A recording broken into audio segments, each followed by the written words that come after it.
In every operating room, in every ward, in every clinic, and every team meeting, a silent battle brews. Conflict, negotiation, identity. Welcome to the Scalpel and Sword podcast, where I, Dr. Lee Sharma, physician and conflict analyst, explore the hidden negotiations beyond modern medicine. Let's trade burnout for boundaries and learn the art of healing with precision and power. Hello, my peaceful warriors. Welcome to the Scalpel and Sword podcast. I am your host, Dr. Lee Sharma, physician and conflict analyst, and I am so excited to have on the podcast today Professor Johnnie Kallas. Professor Kallas did his undergraduate degree at Oberlin College, I should say, and then he also did his master's and PhD in industrial and labor relations at Cornell University. He is currently on faculty at the University of Illinois, Urbana-Champaign, but he also is the director of the Labor Action Tracker, which I'm going to be really excited to get into today, which follows all of the union and non-union strike activity in the United States. He's got a lot of experience in healthcare and especially with nursing strikes, and his insight, especially on fixed duration strikes, which is where I first learned about him, is going to be invaluable to us today. So welcome, Professor Kallas.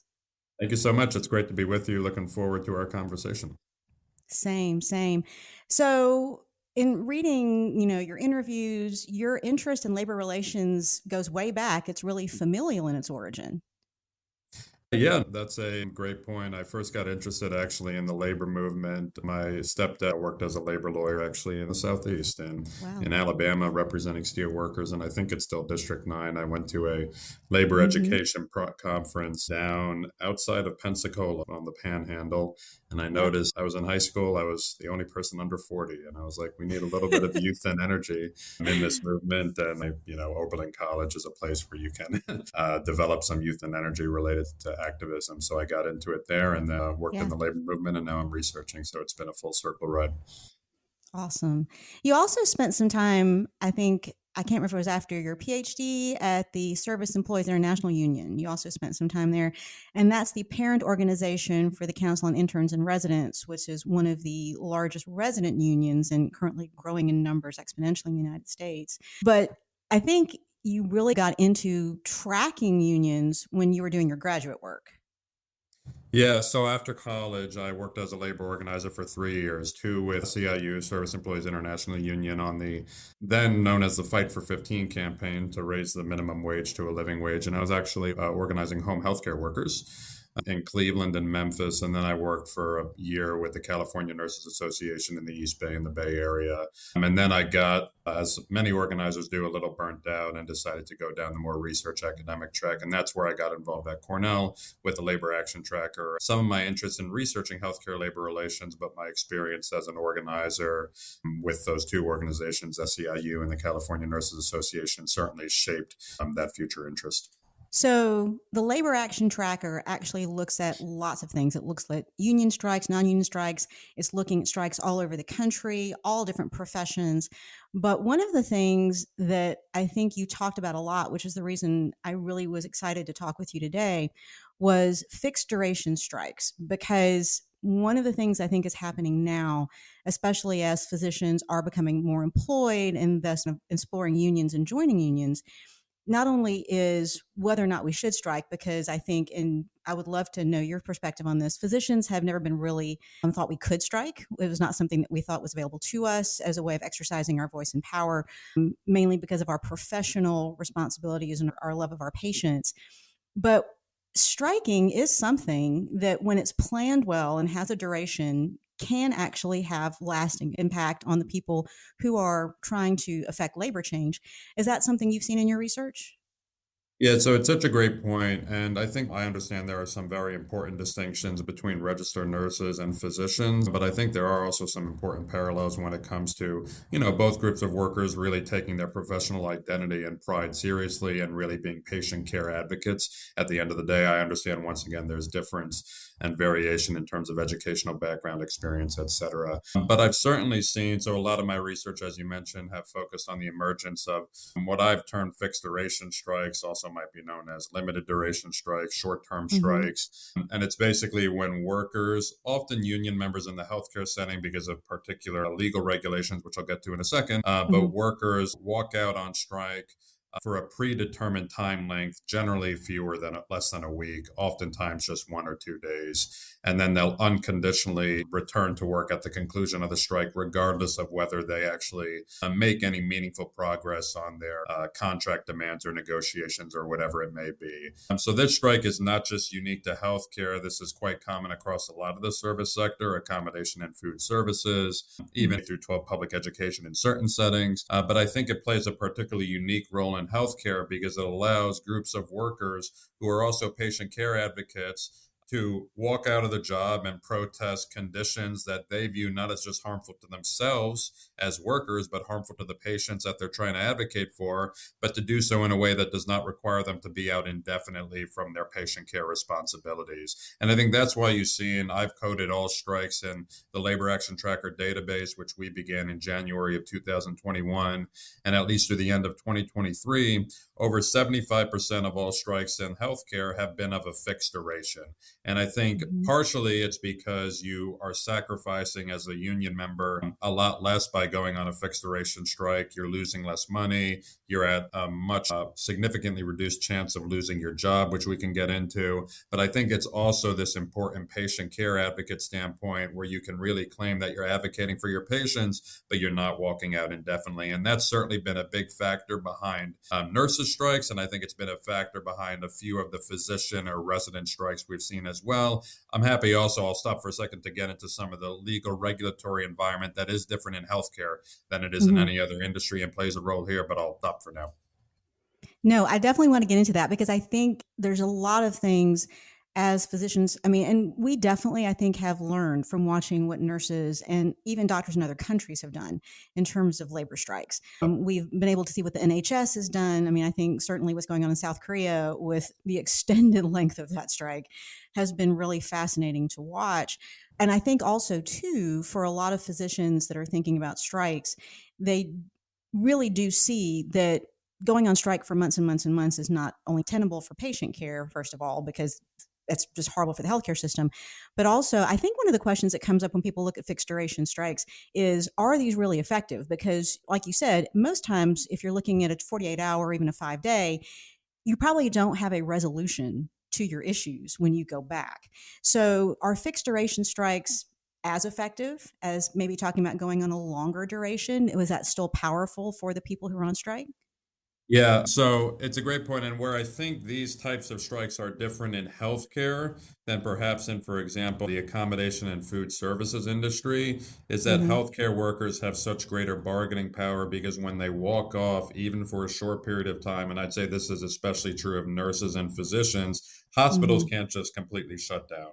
So, just to situate this in the regulatory context, what is unique and I think important to note about the healthcare sector is when healthcare workers were brought under the National Labor Relations Act in 1974 as part of the healthcare amendments, they were covered by existing federal labor law, which exists at least for now to this day, but Mm-hmm. they do have to provide a 10-day notice in advance, not just of actually any walkout, what I've always found really interesting, even in advance of non-strike picketing outside of a hospital facility, which I don't actually understand the rationale for that. I understand the rationale if you're engaging in a work stoppage, you need to give the employer, Mm-hmm. usually the hospital, time to staff the facility. So that is unique. Healthcare unions have to provide that 10-day notice. And generally, as part of that 10-day notice, they will write in their notice letter whether or not they're going to be returning to work at such and such date unconditionally or whether the strike will be indefinite. So there's also this sort of legal component as well. The reason why Mm-hmm. I think you have seen some of these fixed duration strikes be somewhat effective is because nurses or physicians walking out even for 1 or 2 days can impose considerable, not just reputational costs on hospitals, but real economic costs. Especially we saw this in late 21, early 22, when the contracts for traveling nurses absolutely exploded. And you would have Mm-hmm. hospitals paying 200 something dollars an hour for an emergency department nurse, never mind what an OR nurse would cost. And they would Mm-hmm. have to fly in those nurses as part of temporary staffing agencies who work a minimum of 5 days. They're flown over from all over the country. So generally, actually, oftentimes what will happen is sometimes a 1 or 2 day fixed duration strike will be followed by a 3 or 4 day lockout because hospitals are stuck with those 5 day staffing contracts by that Mm-hmm. temporary staffing agency. So the key difference here and the reason why they can be effective is because they actually, it's not just a reputational cost on hospital, though that does exist. There's a battle in the PR department and the press, Mm-hmm. et cetera. Hospital strikes are always well covered by the news because they impact the public, similar to teacher strikes, incredibly, but they actually have some real meaningful economic leverage. Now, when those contracts are generally resolved, does still tend to be weeks or months after because you once go on one of these, 1 or 2 day strikes and the Mm-hmm. employer knows you're going to return to work, well, you've lost all your immediate leverage, right? But then the Right. question is through additional negotiations, is there another strike authorization? Maybe for a couple more days. There are some legal considerations. You can't just do this every couple of months. There are some legal restrictions on that, which we can get into a little bit. That Mm-hmm. does matter who's in the White House and who controls the National Labor Relations Board, and that's obviously changed. But generally, it could lead to a successful settlement, but it might take a few months. The best example, or a prominent example, is 15,000 nurses in September 2022 across the state of Minnesota went on a 3 day strike for a better contract, especially around staffing demands, returned to work unconditionally, authorized a second strike in December of that year. But before they actually had to go on strike, they reached a pretty strong contract. And you'll see cases like that at a smaller level. Not all the time, they're not always effective, but one of the reasons they're effective in healthcare, especially, is because there is a real economic leverage component of it that may not exist in other industries. Absolutely. One of the things you mentioned is the reputational cost to the institution when there are physicians, nurses, healthcare employees striking. And I think there's so many examples of institutions trying to create negative light around the people who are striking, saying, oh, we pay them well, things like that. We've seen that in the United States. We've seen that, NHS, we've seen that in South Korea. I think South Korea initially the government tried to say, look at these greedy doctors. They really think they're making too much money and you should be very mad at them. And I think definitely there are hospitals and healthcare entities in the United States that have tried that with striking nurses and doctors. What I think is interesting, and I'd love to know your perspective on this, is I think most of the time what I see is when nurses and doctors go on strike, patients are aware. It's like, we know you don't want to. We know you're doing this for us. When you look at staffing ratios and you go back to Minnesota, they were working 1 in 12, 1 to 14. That's insanity on a floor to have one nurse taking care of 14 patients. So they were striking for patient safety. They wanted to make sure there was an appropriate ratio. As you have followed labor action with healthcare in the US, do you feel like you see that trend where hospitals or healthcare tries to put that negative light? And do you feel like that's something that the public receives, or they don't really have empathy? They have more empathy for the nurses and doctors. Absolutely. And just to bring this back to also the distinction between a shorter strike and a longer strike, I've had multiple nurse union leaders tell me that if you get into one of these longer strikes, you start facing these claims by hospitals that you're abandoning your patients. And this is the most damning claim that as a nurse or a physician you can hear, because these are groups of workers who take their professional patient care responsibilities as Mm-hmm. seriously. It's like an educator teaching children, except it's someone's literally life on the line in a lot of ways.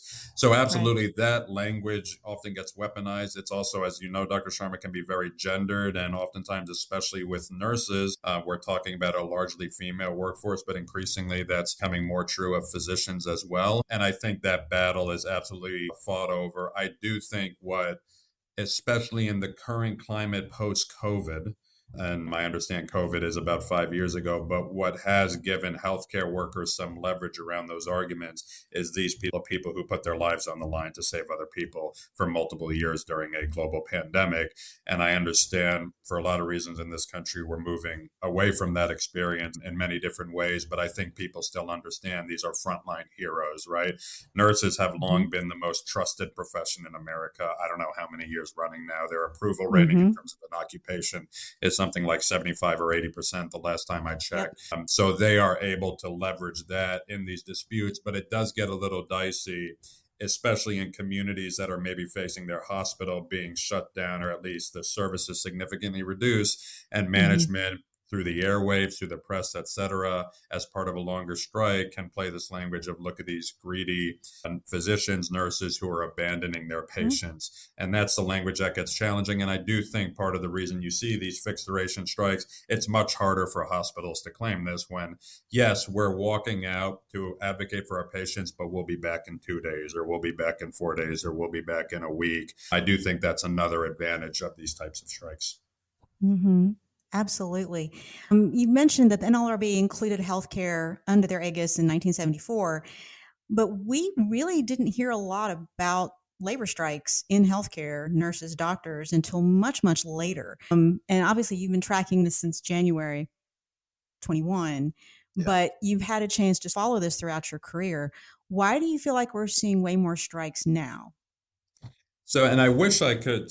I definitely think on the physician front, the fact we're seeing any physician strikes in the United States, I also think it says, and you can speak to this extremely well, but it says something a lot in the industry for physicians and how they're becoming, workers in many more cases and having a lot of the same challenges that other employees in the medical practice kind of face. But it's hard to say definitively, and I wish we had the data going back on exactly Mm-hmm. how many more strikes we're seeing by healthcare unions more broadly. But I do think a big reason that you're seeing this, especially the last few years, are the issues that healthcare workers faced before the pandemic really became exacerbated. Staffing, health and safety, and pay is always a huge issue, right? There's no getting away from that. So I Mm-hmm. think, as the labor market has become more tight, as nurses feel like they're being underpaid, which is what's leading to these sort of nursing shortages. You Mm-hmm. just have more stress and burden being placed onto those healthcare workers on the front line and increasingly more problematic working conditions and situations like that. So I think that's a big reason you've seen. I think it also in combination with just a shifting sort of understanding of strikes and the labor movement more broadly from the general public that has given workers more leverage, not just in healthcare, but across a lot of industries. But I think the Mm-hmm. combination of ongoing issues that have become exacerbated since 2020 and just a rise in awareness of labor related issues and an increase in labor activism. Strikes were not always, in both healthcare and more broadly, were not seen as a tool to make gains for a long period of time in this country. They were seen as a last resort against concessionary bargaining by management, right? Mm-hmm. And I think that also was true in the healthcare setting. But what you've seen over the last few years is both healthcare workers and workers more broadly in this country really seeing strikes as a way to secure additional gains, secure staffing ratios, secure better pay increases. And I think that's sort of the dynamic you've seen over the last few years. I 100% agree with you. I think an already stressed healthcare system got Yeah. into the pandemic, and the pandemic just magnified everything that was wrong with the healthcare system. And it just made it so much worse. And at a certain point, you had to deal with those issues. And so now I think you're seeing people with more ability to negotiate and who understand what they're negotiating for. But the other thing I think you're seeing is just this rapid rise in employed physicians. Independents, we can't strike, but 75% of physicians in the United States are now employed. And a lot of physicians, I think, went into the sphere of employment because it was, this is great. I get to roll in, I get to go to work, I get to go home. I don't have any management issues. I'm not running a practice. But unfortunately, that gave a lot of the hiring entities more power. And as they had more power financially, they were able to sort of try to dictate to physicians, you'll do this, you'll do this. And I think in the pandemic, you had so many doctors who were trying to do more with less. And in the pandemic, we sucked it up and did it. And then once it was over, hospitals were like, oh, well, we can keep making you do more with less. And so there had to be a point at which somehow physicians could gain that power back and gain that voice back. You're also seeing that I think more the rise of residents unionizing is absolutely exponential. When I was a resident, again, I'm super old. I trained in the 90s, but we just sort of accepted that we were slave labor. We accepted that we were going to work 100-hour weeks, making less than we'd make at McDonald's. We knew that. There was no wellness. There was no idea of like stress or burnout or how to learn to deal with that. We didn't get business educations. We didn't know how to run a business. And looking back on it, I really do think that we just thought that's the way it was. We didn't question it. And now what I see is all these interns and residents that are coming out of medical school, they're so much more aware of the voices that they have, and they have way more avenues to use them. And so they're not just advocating for themselves to make more money or work less hours. That's not what it's about. They actually do understand that there is a quality of life and existence that goes with organizing and having that unified voice. And I think that's why you're seeing so much more of that. There's also, I think, a question mark from a lot of doctors about whether or not being in a union or being unionized is going to reflect negatively on them or puts them in a negative space with regards to their employers. One of the things that you track in the labor action tracker is union versus non-union strikes. So do you follow that data for physicians? Are there physicians that are unionized that are not striking, or not in that space that are still taking that labor action? Yeah, it's a great question. We've documented very few. I think I can count on one hand the number of non-union healthcare strikes, and I can't even think of any of them being non-union physicians. I Mm-hmm. think we have seen a little bit, maybe physicians like fighting for a first contract after organizing and they're still trying to negotiate. But it's really difficult for non-union healthcare workers to strike because of this 10-day notice requirement. And because of that, you just don't see, you would need a tremendous amount of coordination, usually with the help of some sort of labor organization, to be able to bring workers together and undertake that 10-day notice and really have a complete understanding of what that entails. Because if you don't provide that 10-day notice, the consequences are quite serious. You lose protection under the NLRA. You could potentially be terminated for engaging in a work stoppage. There could even be some licensure problems, et Mm-hmm. cetera. So there are some real sort of serious implications. So most of the healthcare strikes that we document are certainly union led or union affiliated, where that might not Mm-hmm. be the case in, for example, accommodation and food services, where you more often see, oh, there's a broken AC unit, we need to walk off the job just for our own personal safety. That may be totally independent of a union affiliation. I think a really good point that you make that I just want to build off of, that was very well said, is I think the dynamic, and this certainly was true for nurses for a long period of time, but they've broken away from it. And it'll be interesting to trace physician organizing and striking over the next 30 years, similar to nurse Mm-hmm. organizing and striking over the prior 30 years, is really this sort of class identification, right? I think oftentimes physicians maybe socialize and train to, become more individuals as part of the top Mm-hmm. of the healthcare hierarchy in order to, they're experts, they're usually supervisors, they're directing work. But I think, as you mentioned, you're starting to see a little bit more realization and recognition of their sort of class awareness of the fact that they are in a lot of ways workers of these broader institutions who are also facing a ton of pressures from health insurance companies and HMOs, right? It's part of the whole sort Mm-hmm. of healthcare system here. So I'm not even putting it necessarily all at the blame of the hospitals per se, but I think you're Mm-hmm. starting to see that acknowledgement of class identity and collective action. Though I think I'm going to guess that's still really challenging for a lot of physicians, especially some older physicians who may have been trained in a different time and place. Absolutely. I think that's something that we are learning from the youngers. We're seeing Yeah. what they're doing. I love how you express the fact that as physicians, we are taught to be very independent, very individualistic. We're very much in a silo. And I think for those of us that are older, again, we're looking at our younger generation, they do a much better job of being collaborative because they've been brought up that way. And Yeah. so we are learning how to be collaborative. I will say this is one of the things that I think is very encouraging to me is a lot of the older physicians who look at the younger physicians who are trying to build that we believe in a quality of life. We believe in fair reimbursement. We believe in these things that make a stronger healthcare system because we have stronger providers. You do see the older doctors sympathize with that. They're not saying, oh my gosh, how terrible these young people are doing this. I think initially you did a little bit. I think you heard, oh my gosh, they're so lazy. They don't want to work, da da da da da. But I think now what you're seeing is, wait a second, these kids really do have the right idea. They understand that we have to be healthy healers. We can't just work ourselves into the ground with no type of support or reimbursement. And so now what you're seeing is those older doctors supporting these younger doctors. And that's something I think you're going to see more of. You're going to see more of that consolidation.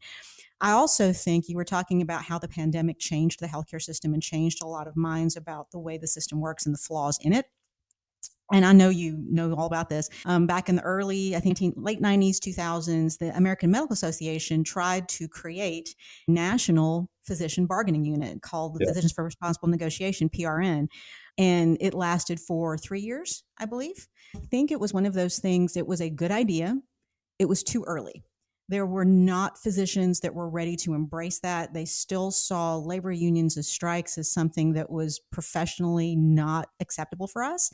It was a great idea, just not the right time. So now I think, as you say, and I totally agree with you, if we follow this trend in the next 5, 10, 15 years, we are going to see more physicians who are organizing and unionizing, who are going to use striking, and especially the fixed duration strike, as a way to help get these points across to the bigger healthcare systems. I think you're just going to see more and more of it.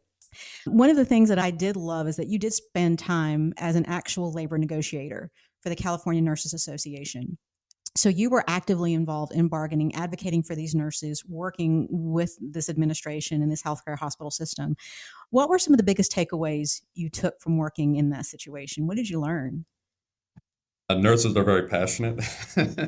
No, I think, a couple of thoughts that I think can tie together some parts of our conversation. What's really interesting amongst healthcare unions in the US is you actually have quite a few different approaches to labor relations. And I think it's partially because there are so many challenges, as we've talked about, facing the healthcare industry that really come into play when just negotiating. You're not really ever just negotiating pay and benefits in healthcare because you Mm-hmm. have patient care implications, and it's always center of mind for hospital management, and it's sort of center of mind for practitioners and advocates, right?